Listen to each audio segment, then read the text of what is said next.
Chào mừng các bạn quay trở lại với Khoa học và Khám phá.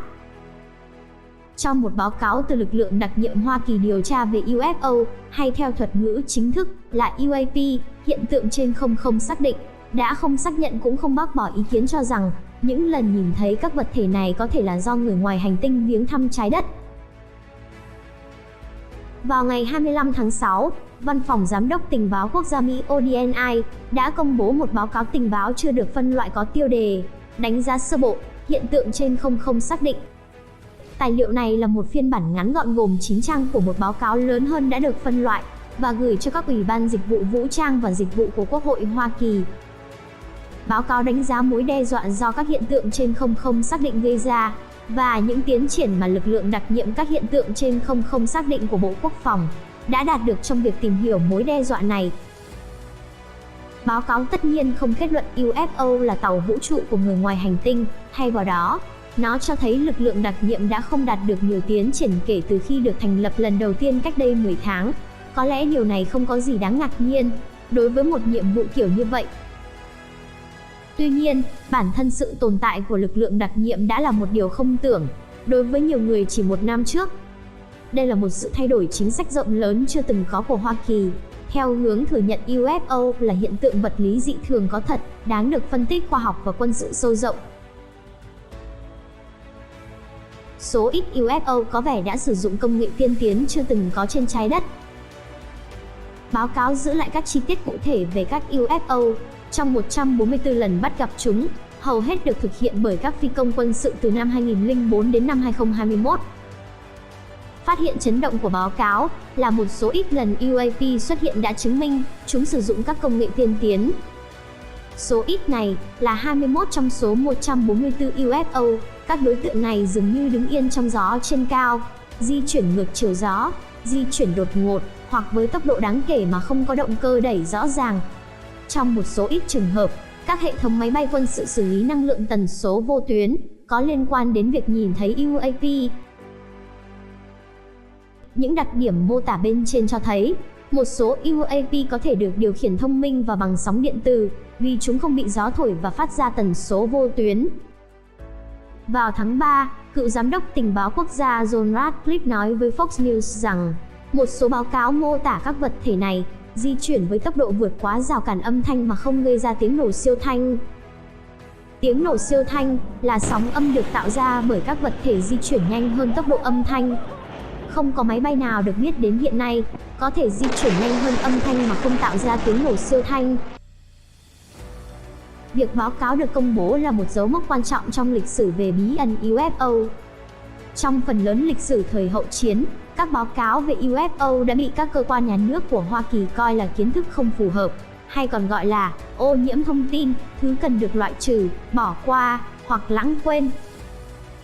Việc thành lập lực lượng đặc nhiệm UAP của Lầu Năm Góc thể hiện sự đảo ngược đột ngột về chính sách của tổ chức lâu đời này. Các báo cáo về UFO, chủ yếu do các quân nhân thực hiện, không còn là thứ gây ô nhiễm thông tin, chúng hiện là dữ liệu quan trọng có ý nghĩa an ninh quốc gia. Đĩa bay và người ngoài hành tinh đến từ những nền văn minh khác nhau. Nhà thiên văn học người Mỹ Frank Drake từng ước tính rằng có 10 vạn đến 1 triệu ngoại hành tinh có tồn tại nền văn minh trí tuệ trong hệ ngân hà. Năm 1960, giáo sư thiên văn học tại Đại học Moscow, William Nidogen từng nói, ước tính có hơn 100 triệu ngoại hành tinh là nơi sinh sống của những người có trí tuệ và lý trí. Trong những năm gần đây, nhà thiên văn học người Mỹ Frank Drake đã phát triển phương trình Frank Drake, ước tính rằng có 10 vạn đến 1 triệu ngoại hành tinh có tồn tại nền văn minh trí tuệ trong hệ ngân hà. Cho đến nay đã thống kê được hàng chục nghìn sự kiện đĩa bay được phát hiện trên trái đất. Theo cuộc thăm dò của Gallup ở Hoa Kỳ, những người từng chứng kiến UFO chiếm 9% dân số Hoa Kỳ. Sự xuất hiện thường xuyên của UFO là sự thật không thể chối cãi, nhưng chúng không thể giải thích được bằng các công nghệ hiện có ngày nay.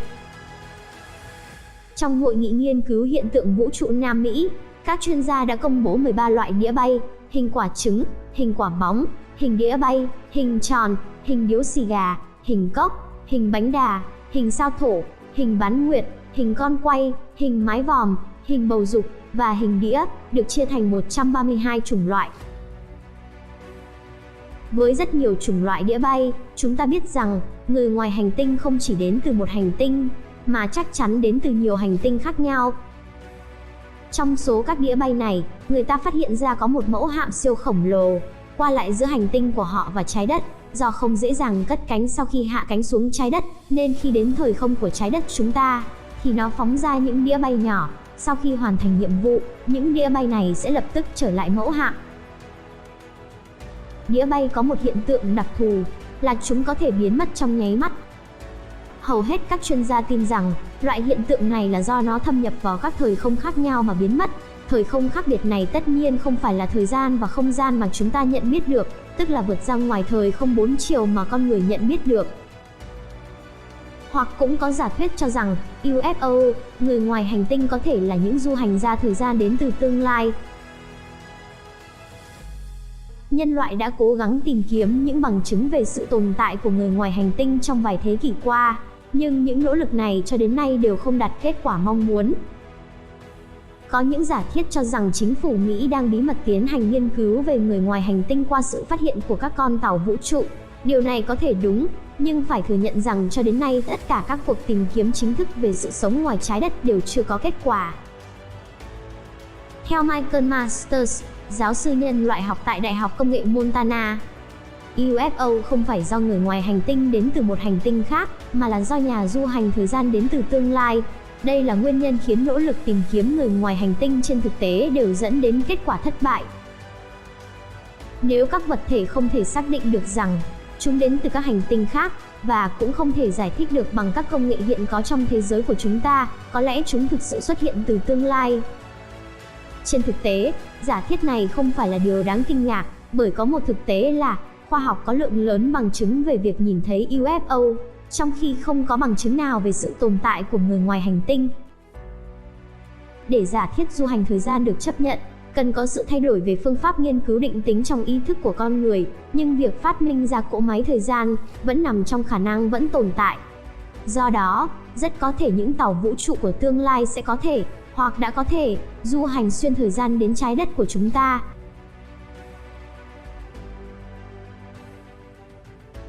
Cảm ơn các bạn đã theo dõi video.